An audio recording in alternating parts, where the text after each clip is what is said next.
Anyone who quits his body at the end of life, remembering me, attains immediately to my nature, and there is no doubt of this. One who thinks of Krishna at the time of his death goes to Krishna. One must remember the form of Krishna. If he quits his body thinking of this form, he surely approaches the spiritual kingdom. Madhbhavam. Madhbhavam refers to the supreme nature of the spiritual kingdom, spiritual being. The spiritual being is Sakit Ananda Vigraha. That is his form of eternal, full of knowledge and bliss. Our present body is not Sakitic Ananda. It is Asat, not Sat. It is not eternal. It is perishable. It is not sick, full of knowledge, but it is full of ignorance. We have no knowledge. We have no knowledge of the spiritual kingdom, nor do we even have perfect knowledge of this material world, where there are so many things unknown to us. The body is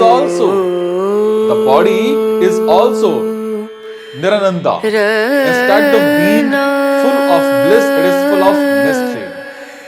All of the mysteries we experience in the material world arise from the body, but one who leaves this body thinking of Lord Krishna, the Supreme Personality of Godhead, at once attains a Sakitic Ananda body.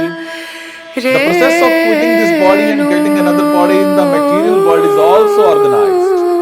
A man dies after it has been decided what form of body he will have in the next life. Higher authorities, not the living entity himself, make this decision. According to our activities in this life, we either rise or sink. The life is a preparation for the next life. If we can prepare, therefore, in this life to get promotion to the kingdom of God, then surely after quitting this material body, we will attain a spiritual body just like the Lord's.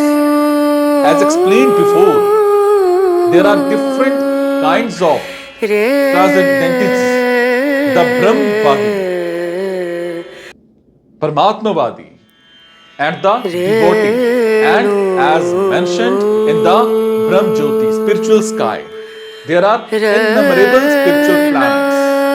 The number of these planets is far greater than all of the planets of this material world. This material world has been approximated as only 1/4 of the creation.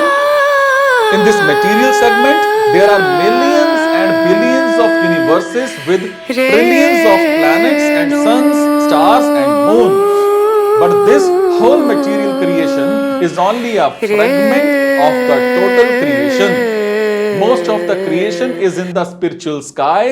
One who desires to merge into the existence of the Supreme Brahman is at once transferred to the Brahmjyoti of the Supreme Lord and thus attains the spiritual sky.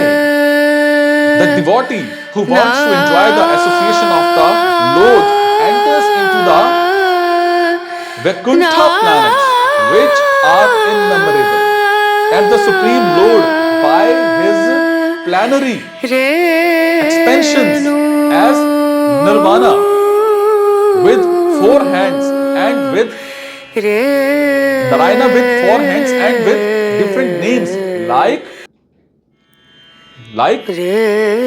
Pradyumna, Aniruddha and Govinda associates with him there. So therefore, at the end of life, the transcendentalists think either of the Brahmjyoti, the Paramatma and Supreme Personality of Godhead, Shri Krishna. In all cases, they enter into the spiritual sky, but only the devotee or he who is in planets or the Goloka Vrindavana planet. The Lord further adds that of this there is no doubt. No doubt. This must be believed firmly.